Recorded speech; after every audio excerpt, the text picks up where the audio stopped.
বর্ধমান ১ নম্বর block Trinamool কংগ্রেসের কমিটির উদ্যোগে অবশ্যই ব্যবস্থাপনায় আমি ছিলাম এই জন্য, কারণ হচ্ছে ডাক্তারবাবুদের একটা প্রোগ্রাম ছিল, হঠাৎ সেটা ক্যান্সেল হওয়ার ফলে আমাকে 5 দিনের মধ্যে প্রোগ্রামটা অফার করেছিলেন। আমি লুফে নিয়েছিলাম, কারণ আমাদের এখানে এই ধরনের প্রোগ্রাম খুব একটা হয় না। আমি কিছুদিন আগে প্রায় 1 বছর আগে আমি বন্ডুলে একটা করেছিলাম, কিন্তু গরিব মানুষের জন্য বিনা পয়সায় যে স্বাস্থ্য শিবির বিনামূল্যে, এটা সত্যি করেই খুব প্রয়োজন আছে। আজকে এমন এমন ডাক্তার আমরা সঙ্গে পেয়েছি যেটা আমরা কল্পনাও করতে পারি না। প্রত্যেকটি ডিপার্টমেন্টের ডাক্তার ভীষণ নামকরা ডাক্তার, হার্টের ডাক্তার থেকে শুরু করে চোখের ডাক্তার সবাই আছেন। সবথেকে বেশি বৈকালের দিকে আসবেন, উনি অন্য একটা ক্যাম্পে আছেন, সুমিত ব্যানার্জি, বৈকালে আসবেন, উনি 3টে থেকে করবেন।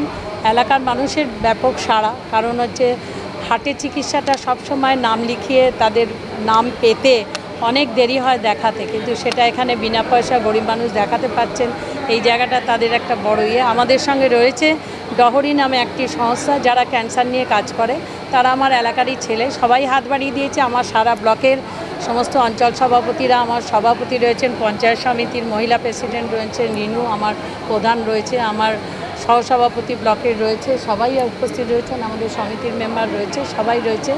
তো সবাইকার উপস্থিতিতে সকল সদস্য, প্রধান, উপপ্রধান, শাখা সংগঠন সবার উপস্থিতিতে আজকে এই প্রোগ্রামটা হচ্ছে। এসেছিলেন আমাদের জেলা পরিষদ জনস্বাস্থ্য কর্মাধ্যক্ষ বিশ্বনাথ রায়, এসেছিলেন আমাদের জেলার সাধারণ সম্পাদক আমাদের উজ্জ্বল প্রামাণিক মহাশয়, এবং কিছুক্ষণ পরে আমাদের মহিলা প্রেসিডেন্ট জেলার শিখা আসবে।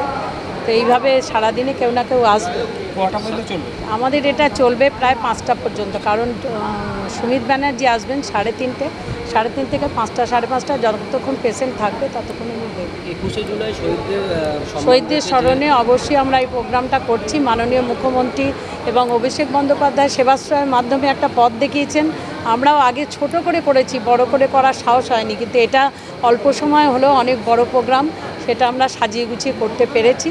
তো সেই জন্য আমরা নিজেরাও খুশি যে ব্লকের মানুষকে পরিষেবা দিচ্ছি। 21শে জুলাই দলনেত্রীর কাছ থেকে কি বার্তা আশা করছেন এবং কীভাবে কাজ করেন? দলনেত্রী যে বার্তা দেবেন সেটা তো উনি এখন থেকে এত অ্যাডভান্স জানাননি, তো যখন বার্তা দেবেন সেই বার্তা নিয়ে এসে এলাকায় আমরা কাজ করব।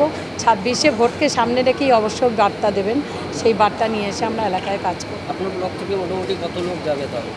আমার ব্লক থেকে প্রতি বছরই প্রায় আমাদের প্রায় 20,000 মতন মানুষ যায়। এবারে আশা করছি তার থেকেও বেশি, কারণ একটা অঞ্চলে 15টা বাস করেছে, এটাই ভাবতে পারছি না। 100টা বাইক পর্যন্ত তারা করেছে, এগুলো তারা প্ল্যান করছে, যতক্ষণ না প্ল্যান কমপ্লিট হচ্ছে বলতে পারছি না। তবু আমরা অ্যাপ্রক্স যেটা ভেবে রেখেছি অবশ্যই 20,000-এর ওপরে যাবে।